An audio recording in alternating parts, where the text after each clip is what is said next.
Good morning. It is Sunday, April the 10th. Thank God it's Sunday. And this is The Drill. Welcome to all the butchers, bakers, and candlestick makers out there. I'm Ron, your host, and the only true conservative in the United States today. So today, after the Daily Declaration for Spiritual Warfare, the Pledge of Allegiance, and the Star-Spangled Banner, we will have no free lunch, the culture of disrespect, and a walk with mom. All that and more when I come back.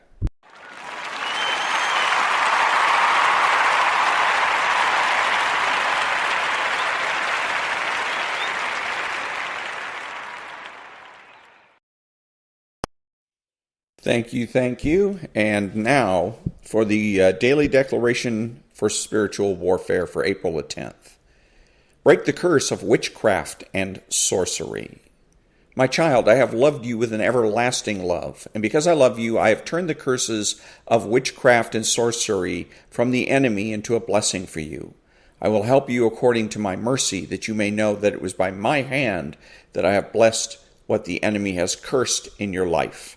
I will stand at your right hand and save you from those who condemn you. You will be a blessing to those among whom you were cursed. I am determined to do good to you and your household. Do not fear, but speak the truth to your neighbor, and give truth, justice, and peace to all you meet.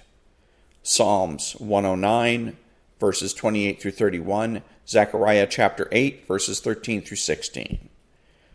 Prayer declaration. Father, in your name I break and release myself from all spoken curses and negative words spoken against me by others, and I bless them. No evil curses of witchcraft or sorcery will have any effect upon my life, for you have broken the curse and have turned it into a blessing for my life through your precious Son, Jesus. Amen. And that was the Daily Declaration for Spiritual Warfare for April the 10th.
Thank you. Who is the true conservative? He is religious and realistic. He is the person that understands that culture is the foundation for politics. He acknowledges a benevolent universe. He is patriotic and uses common sense. He makes judgments, refuses to speculate, speaks clearly and definitively, and is not afraid to say no. He's open-minded, asking why rather than why not. He is consistent, credible, and influential, not ashamed of his existence, unafraid to learn or correct his mistakes. He is a normal American.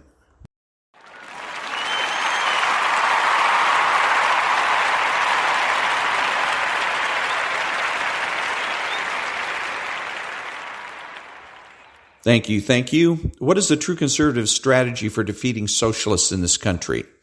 Number one, we must properly define conservatism. Then we must organize all potential conservatives under that definition. Once organized, we must dominate American culture. Dominating American culture means that we must rid ourselves of all the various cults the left has foisted upon us in this country. We rid ourselves of the left-wing cults by promoting value.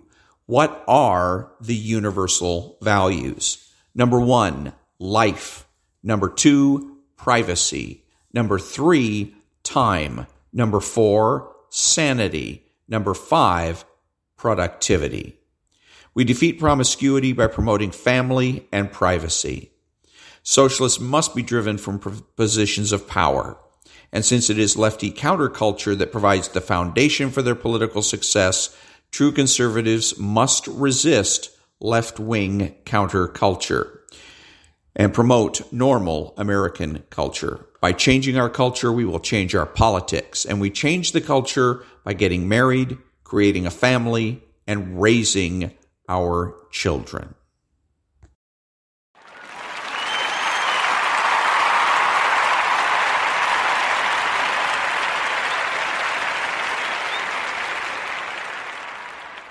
Thank you. Thank you. What are the tactics in support of the strategy to rid America of socialist influence? The long-term tactics are to be a true conservative, talk like a conservative, act like a conservative, dress like a conservative, think like a conservative. The short-term tactics are rhetorical. True conservatives need to win all of the arguments. True conservatives need to defeat the useful idiots on the left that populate their households, workplaces, and churches. That means don't be neutral. Don't try to prove a negative. Don't take their word for it, and ask lots of questions. The useful idiots are the people that simply repeat the latest talking points.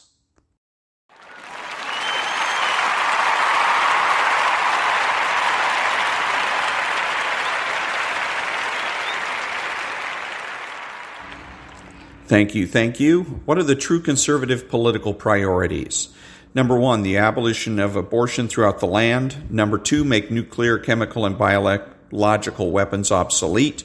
Number three, the immediate decertification of all public employee unions. Number four, the immediate assignment of criminal and civil liabilities to all government regulators. Number five, the immediate repeal of the so-called Patriot Act. Number six, the immediate repeal of all emergency dictator laws. Number seven, the reinstatement of writs of outlawry. Number eight, government-sponsored recalls, ballot initiatives, and referendums. 9, a flexible minimum wage. And 10, means-tested health care.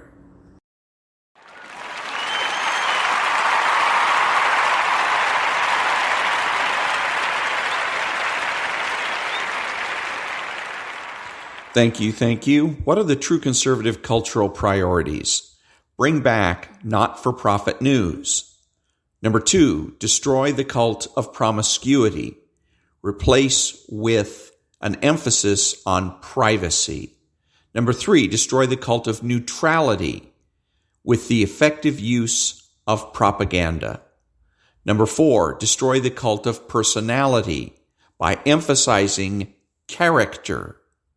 Number 5, destroy the cult of imagination, psychologists, and Hollywood. Number 6, destroy the cult of reinvention by admitting your mistakes.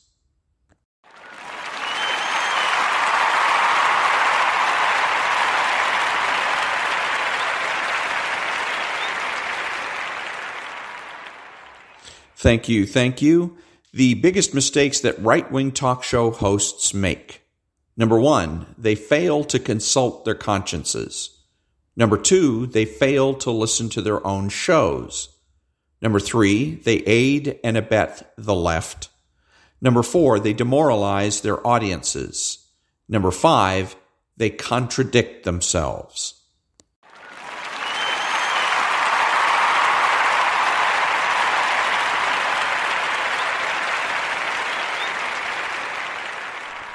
Thank you, thank you. And now there's no free lunch. Quote, capitalism is identical with the restraint, or at least a rational tempering, of this irrational impulse. But capitalism is identical with the pursuit of profit, and forever renewed profit, by means of continuous, rational, capitalistic enterprise. Unquote. Max Weber. There's no denying the pursuit of profit or self-interest at the heart of free enterprise, though self-interest entails much more than financial profits in a free and virtuous society. But what also must not be denied is that in one's pursuit of such self-interest, a pursuit so wrongly condemned by the envious or misguided, are the very mechanisms needed to moderate and civilize impulses. Further, that pursuit of self-interest succeeds with tenacity and thoughtfulness, not laziness and apathy. And that is, or that was, the there's no free lunch.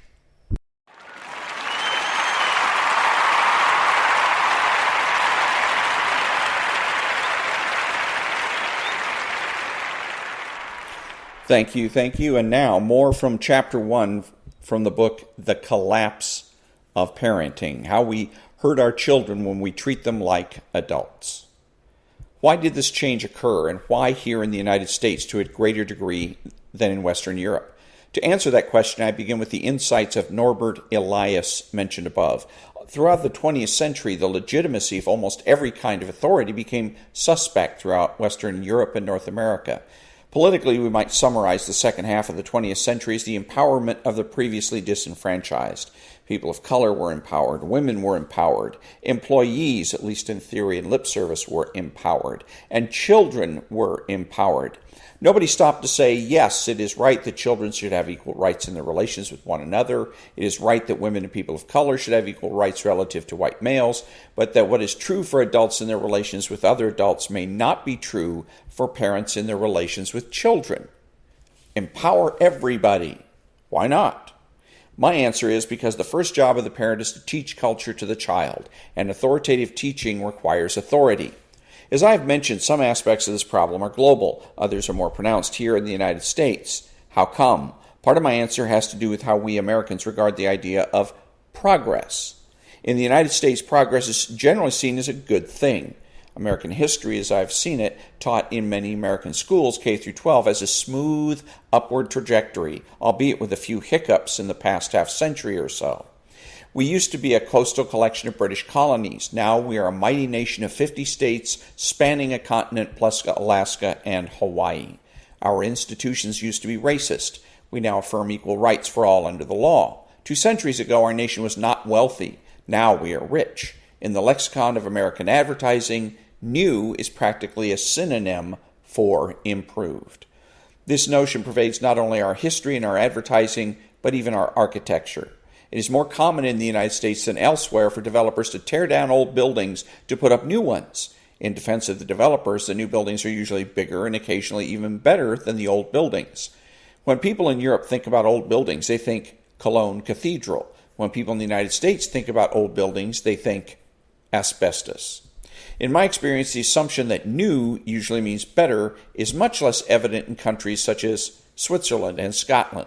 With regard to architecture in Zurich and Lucerne, Switzerland, and Edinburgh and Stirling, Scotland, the grandest buildings are the medieval cathedrals, castles, and towers, which are maintained and celebrated by locals of all ages, including children and teenagers. With regard to history, all Europeans share a memory of World Wars I and II, even in neutral Switzerland. Most people can tell stories of relatives who died in those wars. The notion of history as a smooth trajectory of progress was actually popular across Europe from the 1870s right through the summer of 1914.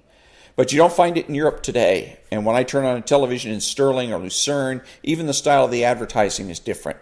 It's less common to find this advertisement promoting a product whose principal claim is that it is new.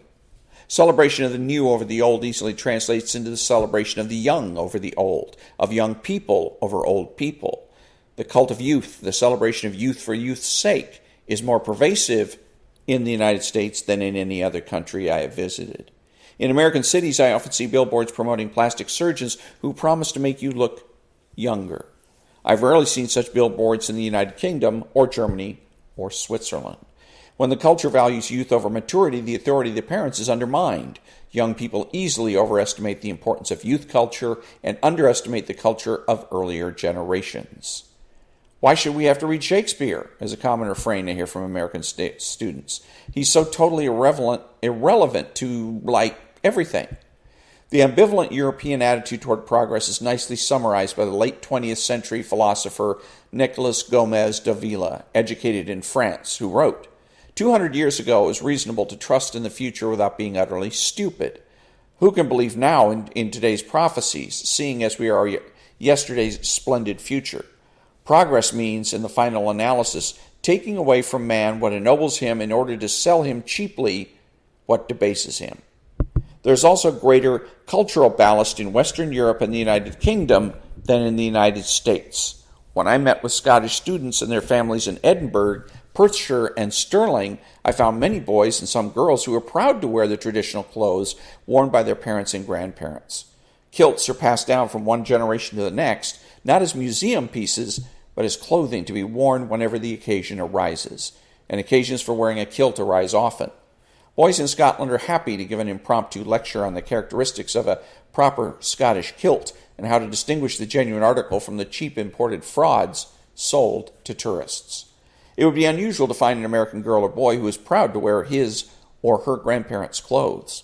But as far as concerns our job as parents, it doesn't really matter why the culture changed or why the culture of disrespect is more pronounced here in the United States compared with other developed countries. We need to understand what to do about it, which is the focus of this book. And that was the part 2 of chapter 1, The Culture of Disrespect, from the book The Collapse of Parenting.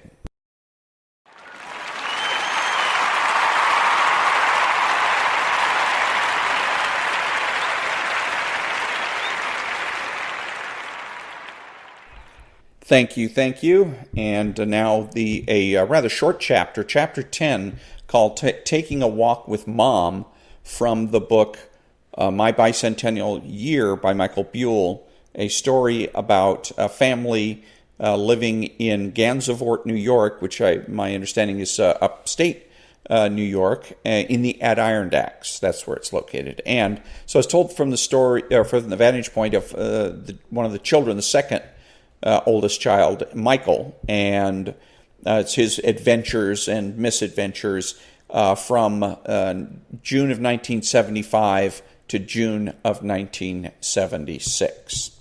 So here we go with, last we just got finished with was the World Series, where the 4th Streeters and the 3rd Streeters were battling each other in a baseball game in Michael's backyard. And it ended up as a tie. So, chapter 10, Taking a Walk with Mom. Some things you just don't appreciate when you are there. Fall in the Adirondacks is one of those things for me. As the days started getting a little cooler, a little frost in the morning appeared. The sun would come up and light up the whole valley, making the trees glisten as the sun reflected off the orange, yellow, and red leaves. To my mom, this was the most appealing time of the year. My mom would stand on top of our stairs of our house and point for us to look down and across the valley. You could see the entire valley light up, almost in stages as the sun rose and went deeper into the valley. On Saturday mornings in the fall, my mom would sometimes take a few of us on a walk to see the fall sights. A little sightseeing tour, she would call it. We started at our house, and our view was of the Mayor Bill Campbell's farm. There would always be a tractor out in the cornfields. You could see the sun coming up, reaching out from behind big red barns, the cows starting to mill about in the pasture.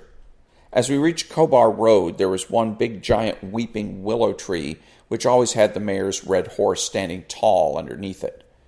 He would greet us by galloping up to the fence, shaking his head, stamping his front foot, and giving a couple of whinnies out of his mouth. We started down Cobar Road, and you could see all the way down to the creek at the bottom of the small valley. The road split the mayor's land right in two. On the one side was our cow pasture, sled riding hill, and on the other side was rows and rows of golden corn, intermixed with trees as the forest encroached upon the fields.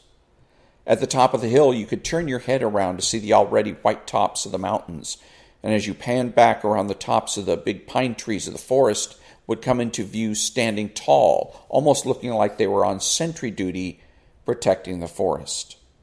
The deep dark green of the pine tree line slowly gave way to the deep reds and bright yellows and smeltering oranges of the maple, elms, birch, and other trees that lined the cow pasture.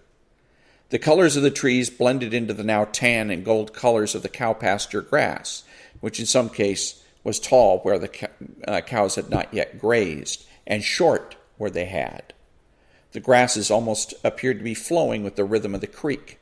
The cattails that lined parts of the creek would catch the grass and save it from falling into the creek. All of this appeared to us as if it were a 3D view, like in the movies. The sun would hit the big pines first, and then lower itself to the elms, and then lower still to the golden grass, and finally glisten off the creek water. We got to see the whole valley light up, and by the time we reached the creek, the crispness of the morning air was gone, and you started to feel warmed by the sun. Back in a minute.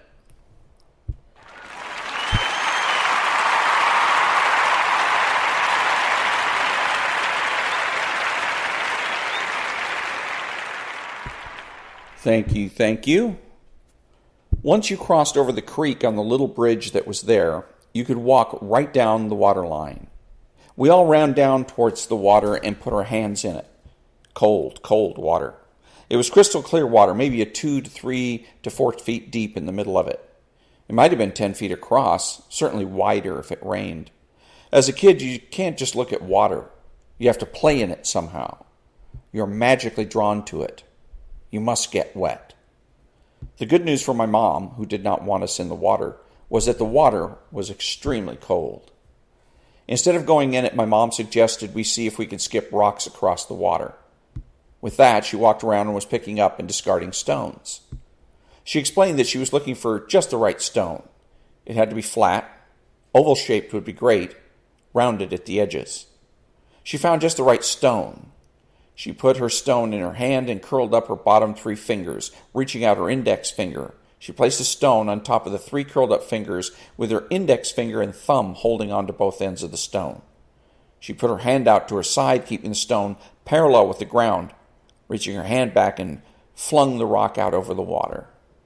It hit the top of the water and skipped a few times over the water before it finally went down in the water. I could not believe my mom just did that. She began showing each of us how to hold it and throw it and find the right stones. It took a little while, but we each got the stone to skip at least once. My sister Kathy and I even had a little contest going as to how many times we could skip it in a row. Unfortunately for me, she won. She got to skip 4 times. I could only do 3. Before too long, Mom started gathering us all up for the walk back.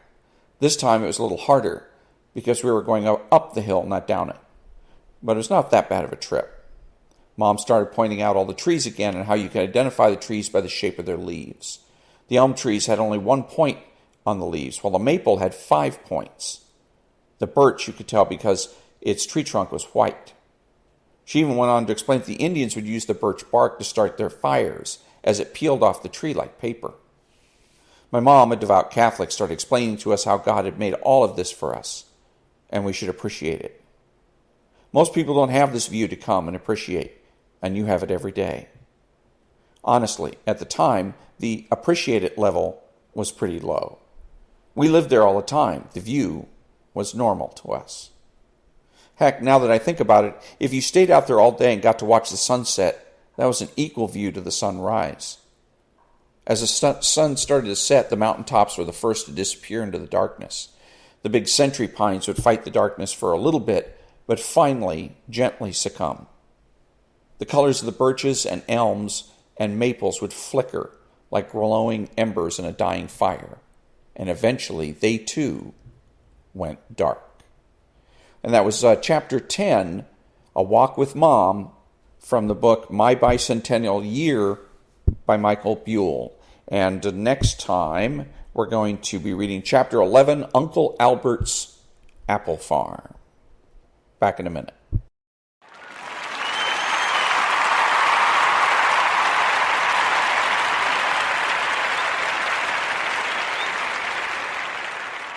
Thank you, thank you. Who is the socialist?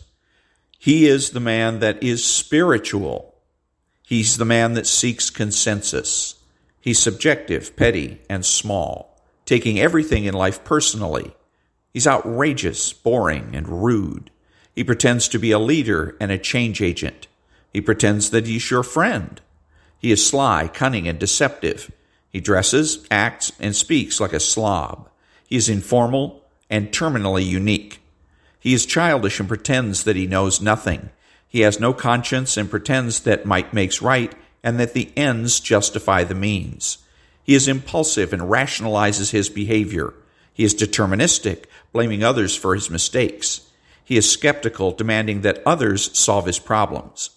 His unreasonableness and irresponsibility make him a bad role model, bad father, brother, family member, friend, and a bad person, period. So if you think that you can be friends with a socialist, think again.